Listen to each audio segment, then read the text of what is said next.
আপনি কি জানেন, একবার রাধারানী স্বয়ং জগন্নাথ মন্দিরের পুরোহিতকে অভিশাপ দিয়েছিলেন যে আজ থেকে এই মন্দিরের যে কোনো অবিবাহিত প্রেমিক প্রেমিকা একসঙ্গে প্রবেশ করবে, তাদের প্রেম কখনোই স্থায়ী হবে না। এই অভিশাপের ভয়ে আজও অনেক অবিবাহিত মানুষ জগন্নাথ পুরীতে মন্দিরে যেতে ভয় করে।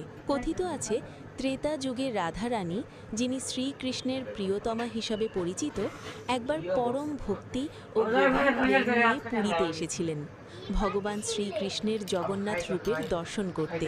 ভক্তিতে আপ্লুত রাধারানী যখন মন্দিরের গর্ভগৃহের দ্বার পেরিয়ে ভিতরে প্রবেশ করতে যাচ্ছিলেন, তখন সেখানে উপস্থিত পুরোহিতরা তাকে বাধা দেন।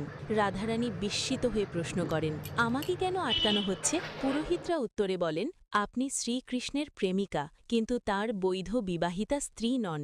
এই মন্দিরের নিয়ম অনুযায়ী কেবল বৈধ দাম্পত্য সম্পর্কে আবদ্ধ